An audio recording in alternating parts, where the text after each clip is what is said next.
Ya estamos hablando de YPF. Ayer sesionó el Congreso en el Senado, le dio media sanción. Ya hoy empiezan a trabajar los diputados sobre el tema. Diputada Alicia Comelli, buenas noches. Gracias por haber venido hasta aquí. Muy Gracias amable. a vos, muy tempranito nos tenés acá ya. Alicia, ¿hasta dónde van a poder modificar el proyecto? El proyecto fue modificado y tratado en senadores. Normalmente el Congreso, la Comisión de Origen, es la que cita a todos los funcionarios, más ahora que hay bastante apuro con esta ley, y a partir de ahí se hacen todas las correcciones. Así que en diputado van a haber proyectos en minoría, seguramente, pero no creo que vaya a alterarse el contenido final. Esto implica que el proyecto que envía el Senado, que ya lo tienen ustedes allí en la Cámara Baja, es el que va a ser aprobado prácticamente. Sí, quedaría sancionado el próximo miércoles. Hoy, como vos decías, hay reunión de comisión en diputados para sacar despacho. Creo que se nos viene un fin de semana largo con el lunes y martes feriado, así que hubo que adelantar los tiempos. Y uno dice, ¿por qué? ¿No? Y tiene que ver con esta situación de la intervención por 30 días, que es un decreto de necesidad de urgencia. Y para darle certeza, seguridad y continuidad a toda la actividad de la empresa, es necesario en tiempo y en forma tener la norma legal, porque si no hay algunos cortes, ¿no?, en la continuidad de la actividad, producto de la transición. Así que queremos achicar esa transición lo más posible. ¿En cuánto beneficia a la provincia esto?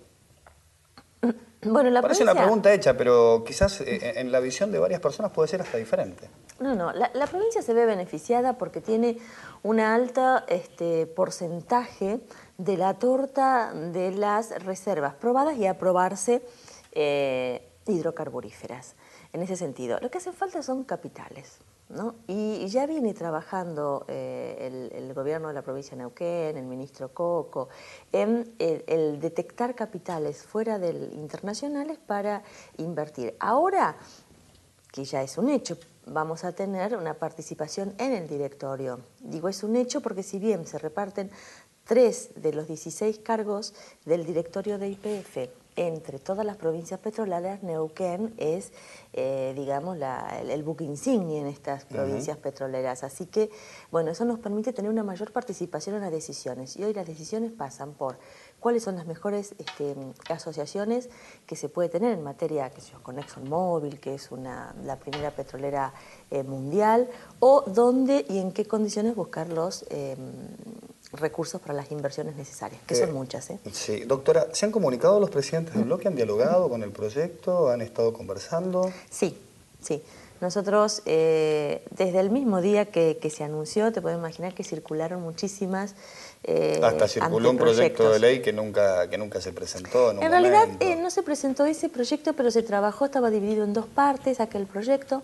En una segunda parte era muy, digamos, reglamentarista y con una fuerte presencia del Estado Nacional. Ahí en los FEPI se trabajó mucho, el gobernador Zapag trabajó mucho para que esta ley quedara en los términos que está, en términos amplios, generales, y después delegando en los estados, en la OFEPI y en lo que va a ser la conformación propia del directorio, la decisión, el plan de negocio con presencia de las provincias. Antes era más centralizado en Nación.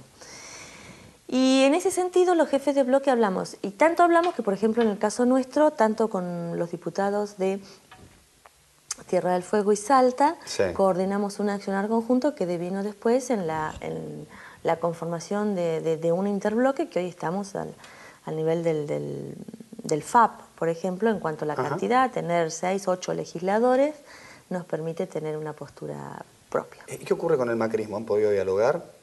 ¿Revertirán? ¿Cómo será la postura dentro del recinto? Anoche se dio un debate muy interesante, ¿no? El ARI absteniéndose, pero con un discurso ambiguo. El corazón me dice que hay que estatizar, pero la razón me dice que no, dijo Estensoro. Sí, pero ¿sabes qué? Nadie quiere quedar para la historia como los que querían sostener la privatización de YPF. Nadie quiere quedar como votando en contra de volver a tomar el control, porque no es una nacionalización, es tomar el control a partir de hacerse de un paquete accionario mayoritario. Sí, es una estatización entre comillas. No hay Estado en el mundo que no controle sus propios hidrocarburos. Sí, pero una cosa es que sea una empresa del Estado y otra cosa es que sea una Sociedad empresa del de Estado. gestión mixta como es esta, o una empresa mixta con control del Estado. Y dentro del Estado nacional y provincial, prácticamente en paridad de condiciones. Así que nadie quiere quedar votando en contra, porque ya hemos visto, hace 20 años que venimos hablando de los que votaron la privatización, Sí. con toda su cadena de leyes. Entonces, en esto está la ambigüedad. Y me parece que hay que plantear un Es poquito más, más de... hay dos apellidos que se reiteraron en la sesión de anoche, con diferentes personajes. Sí. Digo, son distintos contextos históricos, pero digo, un Parrilli acompañando el proceso privatizador que empieza Otra Parrilli con no. Menem y otro que... Y después tenemos un senador que estuvo en el 92 y estuvo Y anoche. estuvo Menem también. Y Menem, ¿No? ¿Fueron al final a votar? No lo vi yo. No, pero yo me acuerdo lo que decía. Hace 20 años Cristina me acompañó a mí, hoy, 20 años después, yo la acompaño a ella. Una simpleza de lectura histórica. Pero bueno, los hechos es que realmente vamos a tener la posibilidad y el desafío de tener el control del recurso estratégico, como decíamos, Connie, que hace a la libertad y a la soberanía de un país. El tema es no equivocarnos en el gerenciamiento, sobre todo en el gerenciamiento, porque no queremos aquella YPF que en los últimos años terminó siendo deficitaria y hasta con nichos de corrupción, que hizo que muchas ciudadanos creyeran que la opción era la privatización. Sí, de hecho fue uno de los capitales fundamentos. extranjeros, ¿no? Fue uno de los fundamentos, exactamente. Entonces ahí, en el tema de la gestión, la presidenta fue clara, dijo: quiero capacidad, eficiencia, idoneidad y conocimiento superlativo en la materia, en el negocio, tanto productivo como financiero. Eso es lo que necesitamos, porque no me gusta decir es el último tren, ¿no? Pero en materia de política energética nosotros venimos muy mal. Esto lo venimos diciendo algunos de los de MPN hace como 8 años, Sí, que venimos diciendo que hay que cambiar esta matriz. Pero tenemos una gran oportunidad, no la podemos dejar pasar, y hoy, más que de cuestiones técnico-legales, pasa de idoneidades de gestión. Entonces, por lo que nos decía, ¿no? ¿Usted prevé que puedan haber más abstenciones que rechazos? Absolutamente.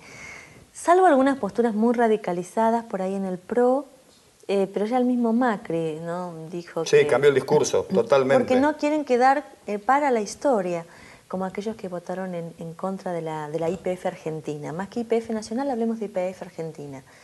Bueno, y hay algunos sectores más duros del radicalismo, como puede ser el cordobés Aguad, pero si no, Alfonsín ya quedó muy claro que él va a acompañar. Después, en minoría, en los discursos o en los despachos de minoría van a plantear algunos tipos de controles. Muchos dicen, ¿por qué no controla la CIGEM? Bueno, recuerden que es una sociedad. Bueno, a ver, esperen, hacemos una pausa y podemos hablar sobre cómo el Estado puede controlar sin caer en la corrupción como ocurrió décadas atrás. Sí, ¿Le parece? Una breve pausa y ya volvemos con la doctora Cometti.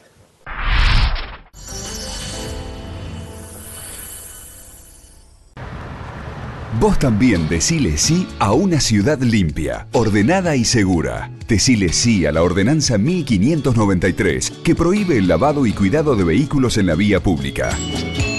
Evita multas de hasta 5.000 pesos. Neuquén, Ciudad Capital, Municipalidad de Neuquén.